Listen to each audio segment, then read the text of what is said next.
14.7 trillion naira at the end of December 2018. Senior Democrats have responded by accusing him of committing a gross offense.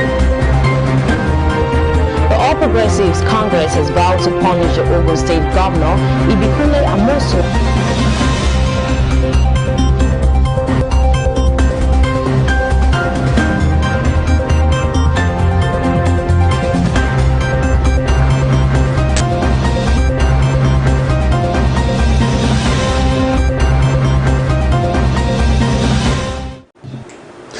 Welcome to Celebration Television News Desk. I am Nicholas Akosile Walter. Here are the news making the headlines. Okonjo-Iweala appointed as WTO DG. Tshisekedi names Jean-Michel Sama Lukonde new DRC Prime Minister. Myanmar junta calls internet again to stop anti-coup rallies. Naira gains slightly, exchanges for 473 per dollar. Osaka reaches Australia Open semis. Please do not go anywhere. Stay with us as we bring you details of the news after the short break.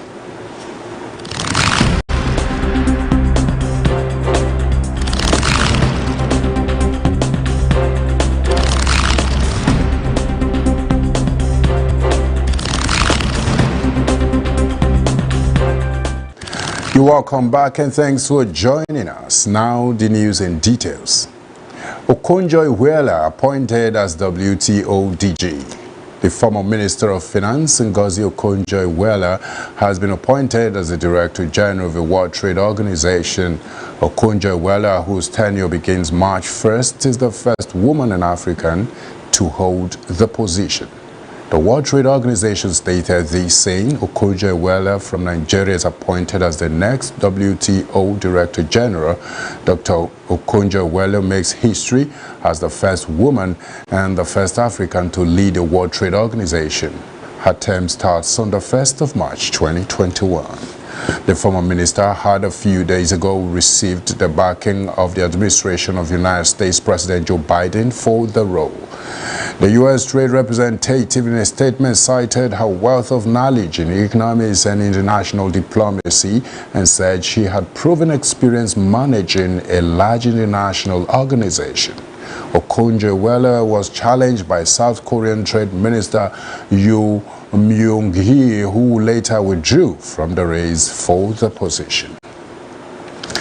And moving forward quickly, NAFDAC receives dossiers of 4 COVID vaccines for evaluation, says Minister. The Minister of Health, Okonjo-Iweala, disclosed that the National Agency for Food and Drug Administration and Control has received the dossiers of 4 different COVID-19 vaccines for evaluation ahead of the usage in Nigeria. Okonjo-Iweala disclosed these at the weekly press briefing of the Presidential Task Force on COVID-19 in Abuja. He says the results of some of the evaluations were almost ready. Says since all COVID-19 vaccines were carrying a certain amount of risk, any vaccine not approved by the Ministry of Health through his agencies would not be used in Nigeria.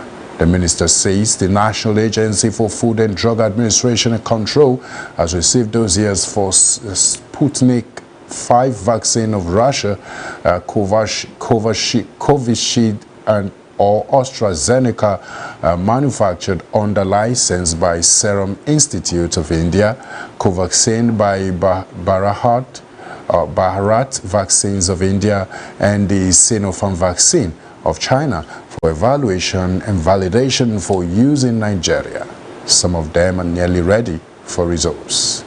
Okonjo-Iweala says his ministry engaged the African Vaccine Acquisition Task Team, who, he said, informed the government of the free allocation of 1.4 million doses of AstraZeneca vaccines, of which 500,000 doses are expected by the end of February, courtesy MTN donation of 7 million doses to Africa. He added that the balance of 900,000 doses for Nigeria is expected by the end of March 2021, while other sources of vaccines are under negotiations. Meanwhile, the Executive Director, National Primary Healthcare Development Agency, Faisha Shuaib, disclosed that the government planned to vaccinate 109 million Nigerians in 2 years. Quickly, in another development, Lekki estate residents list conditions for toll gate reopening. Residents of the estates around Lekki under the aegis of Lekki Estate Residents and Stakeholders Association have given the Lagos State Government and Lekki Concession Company managers of the Lekki Expressway conditions for the reopening of the Lekki toll gate. The association is asking the state government and managers of a road to provide viable alternative roads to the toll roads, implement road figure fees at the toll, and immediately improve the tolling system technology to guarantee free flow at the toll gates before commencement of tolling. The statement was signed by Mr. Olorogun Omadoi and Mr. Gbemi Adelekan, President and Secretary General of the Association, respectively. The association noted that its members have been victims of insecurity and disruption of movement since the NSAS protest in October, which led to the destruction and eventual closure of the toll gate and Saturday's protest against the order for its reopening. While appealing for restraint among angry youths, the association called on the government to allow free expression of this content in a way that guarantees protection of lives and properties. Now, coming from around Africa, Tshisekedi names Jean-Michel Sama Lukonde new DRC Prime Minister. Congolese President Felix Tshisekedi appoints Jean-Michel Sama Lukonde as Prime Minister. Mr. Sama Lukonde Kienge was the General Director of a state mining company, ENQUIRY's the country mining flagship project, a position to which he was appointed by Tshisekedi in June 2019. Lukonde was also once a sport minister and former party member of the ex-Katanga governor and wealthy businessman Moise Katumbi. He had switched allegiance from Katumbi to Tshisekedi-led party in 2018. Mr. Katumbi, who has in turn supported Mr. Tshisekedi in recent months, welcomes the appointment of a new prime minister. President Felix Tshisekedi and his two new allies still do not agree on the appointment of several heads of major institutions following the end of the alliance between him and former President Joseph Kabila. Tshisekedi, who took office in January 2019 but has been frustrated by a coalition government with Kabila's ally who won parliamentary majorities in the same election. Tshisekedi now hopes to form a new majority in parliament by winning over members of Kabila's coalition. And still coming from around Africa, South Africa reopens schools, borders as virus cases fall. Schools in South Africa have reopened for the beginning of the 2021 academic year after a delay by weeks due to the second wave of the coronavirus.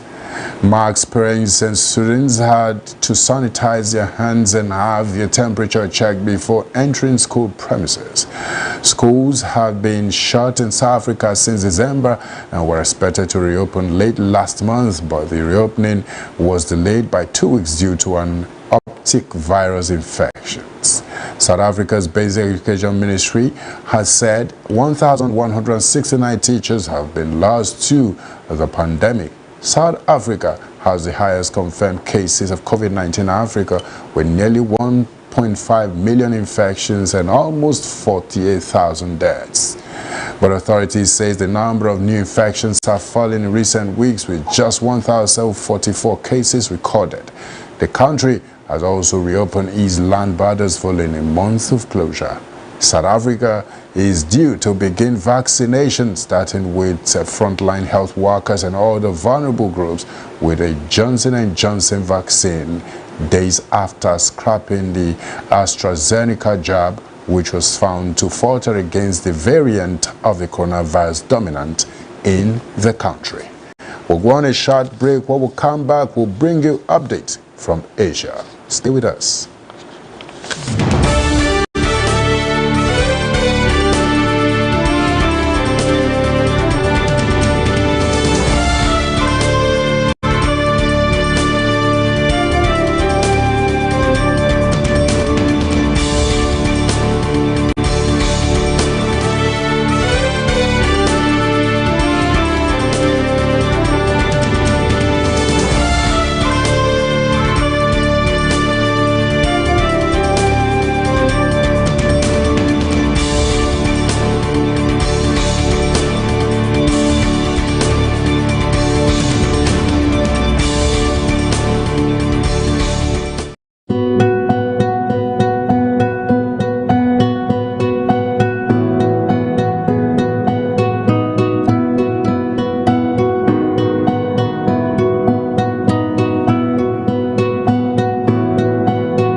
I will be in Kebbi for Impact 2021.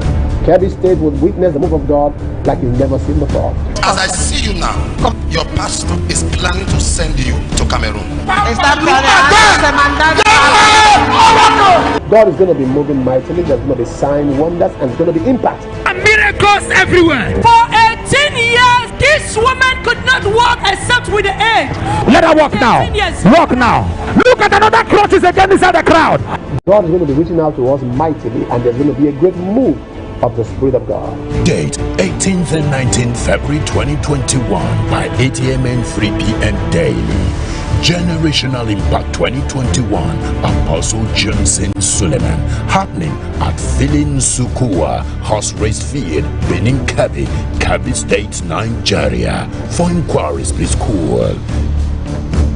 Grace is available.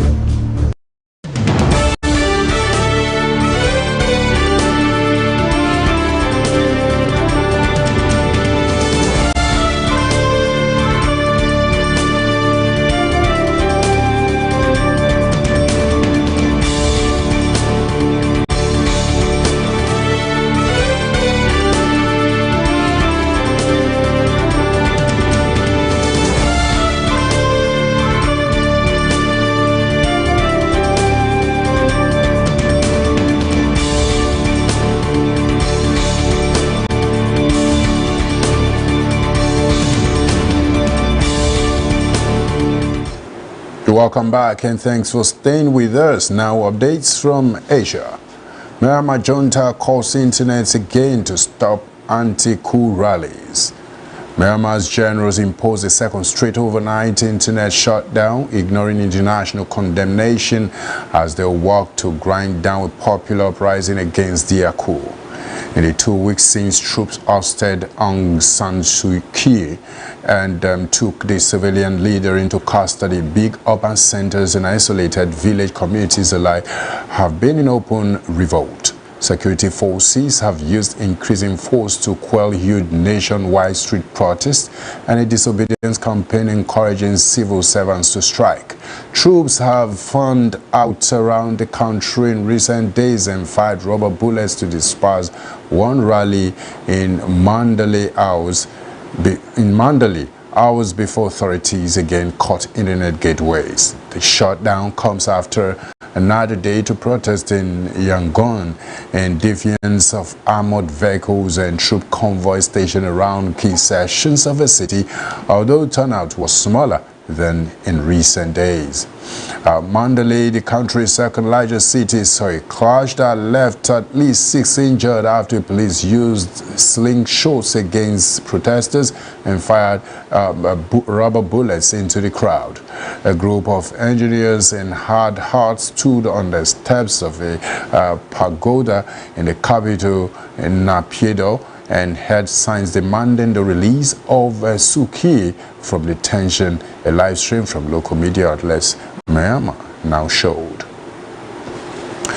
Now, updates from United Kingdom.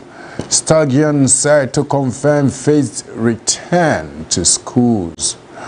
Nicholas Sturgeon is to announce whether more pupils will start to return to Scottish classroom from next week in a statement at Holy Road.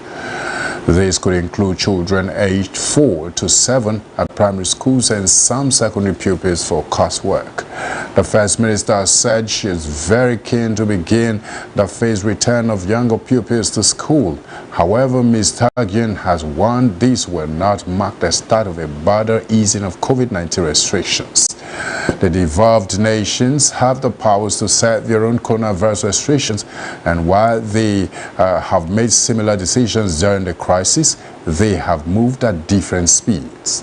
In England, Prime Minister Boris Johnson is due to set out a roadmap on the 22nd February for easing lockdown there, including the day schools can reopen to all pupils. Primary schools in Wales begin the process of reopening next Monday, while in Northern Ireland, schools remain closed to most pupils until at least 8th of March.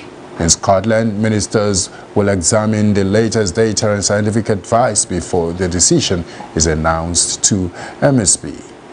Opposition parties have called for the Scottish government to set out more detail about its approach to eventually easing restrictions and lifting lockdown.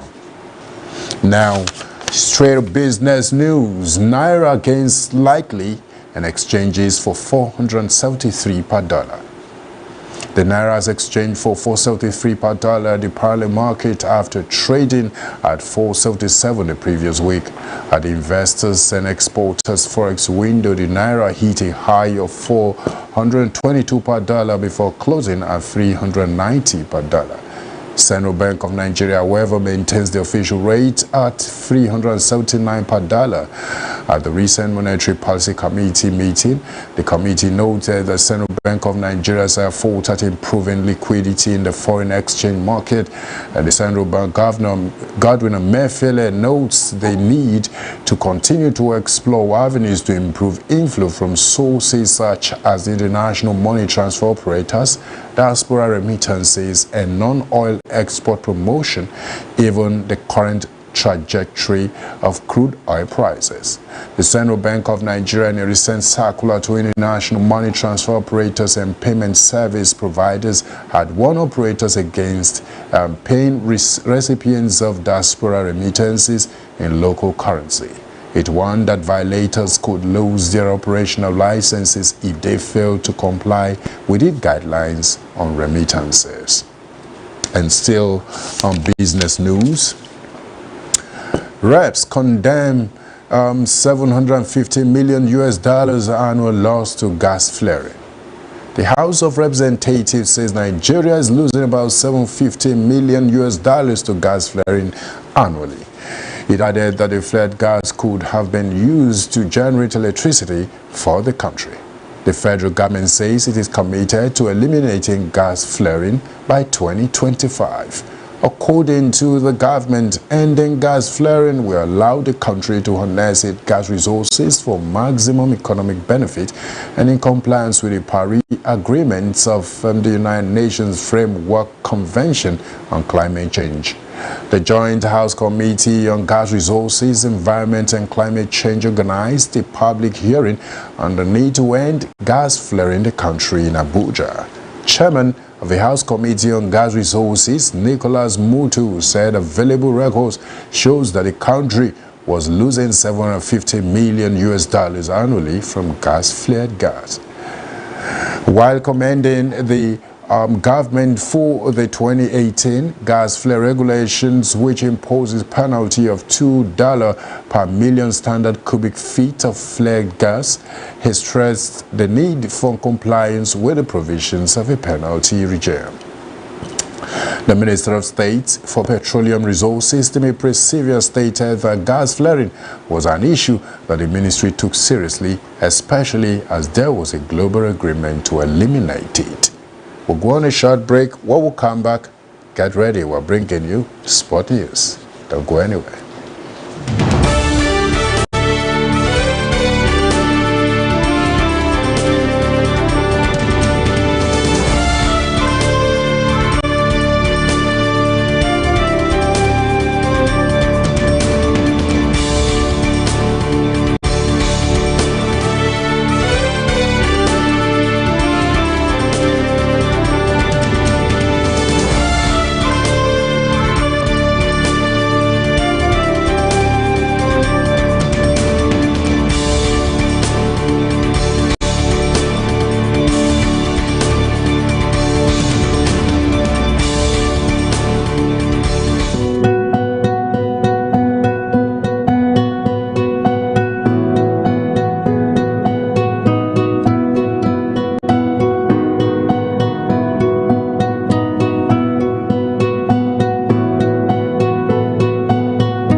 Wait is over. You can now connect to Celebration TV's official website, www.mycelebrationtv.com.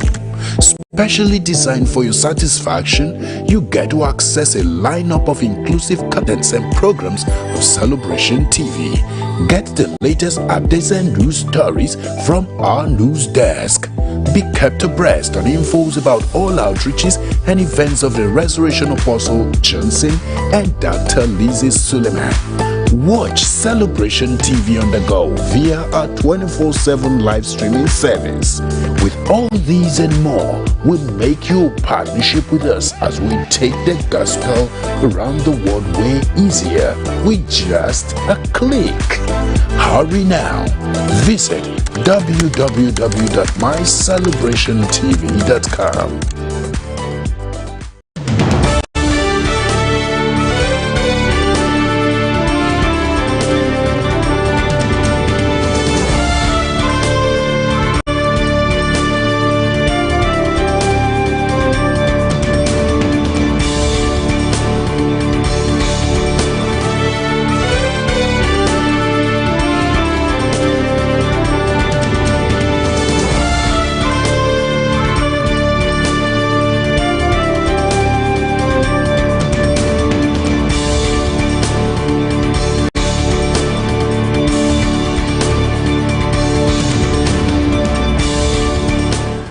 Welcome to Sports News. Osaka reaches Australian Open semis. World number 3 Naomi Osaka says she's feeling confident and at ease after storming past Shei's Wei in straight sets to book an Australian Open semi-final against 8 Serena Williams or Simona Halep. The Japanese three-time Grand Slam champion overcame the Taiwanese world number 71's unorthodox tie 6-2, 6-2 in an all-Asian quarterfinal at a crowdless Rod Laver Arena. Osaka hit 24 winners in a dominant display lasted just 66 minutes against her 35-year-old opponent, who made history by becoming the oldest woman in the Open era to debut in the quarterfinals of Islam. Osaka 23 will play either 23-time Grand Slam winners or world number 2 Halep for a place in Saturday's final. Osaka has gone on to win the title each time she has reached the quarterfinals of Islam and stayed on track for his second Australian Open title, having first won it in 2019. And the defending US Open champion, however, downplayed her prior achievements, preferring to focus on being consistent. Osaka is riding a 19-match unbeaten streak dating back 12 months, being exited Melbourne Park early last year after her title defense ended with a shock loss to American teenager Coco Gauff in the 3rd round. In another sports news, quickly, Osimhen, too expensive for Leipzig, says Nagelsmann. RB Leipzig manager Julian Nagelsmann has confirmed that the German Bundesliga club were interested in signing Nigerian international Victor Osimhen last summer, but found his cost excessively too high for the club. Osimhen had a fantastic season with Lille in the 2019-2020 season in the French Ligue 1, scoring 18 goals in all competitions, and became a transfer target for several of Europe's top clubs, eventually joining Italian Serie A side Napoli for an initial transfer fee of 70 million euro. The Leipzig boss says they can afford to meet the demand for the 22-year-old striker despite their interest in him. The German club will go on to sign Norway international Alexander Sørloth, having been unsuccessful in signing their number 1 target, Osimhen.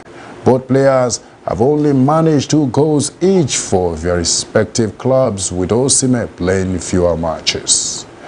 And that has brought us to the end of news on Celebration Television News Desk. In case you missed out on our news articles, here's the news headline recap.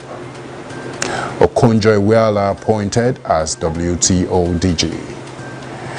Tshisekedi names Jean-Michel Sama Lukonde new DRC Prime Minister. Myanmar junta calls internet again to stop anti-coup rallies. Naira gains slightly exchanges for 4.73 per dollar. Osaka reaches Australian Open semis. And quickly, we have photo of the day. Did you see that? Simply depicts sometimes we get easily tired and discouraged when our breakthrough is just around the corner. You can drop your comment on our social media platform on Facebook, Celebration TV, Instagram, My Celebration TV, Twitter, at My Celebration TV, YouTube, Celebration TV. Always remember that your positive contribution to the wellness of the society you find yourself or the organization you work defines your leadership mind. As an individual who knows what to do and do without expecting to be pushed has backed his ways to success. Be it known today that everything we do, think, feel, and believe either has a positive or negative effect on humanity and our national well-being. Be a part of nation building today. Thanks once more for joining us on our news desk. I remain Nicholas Akosile Walter. Thank you.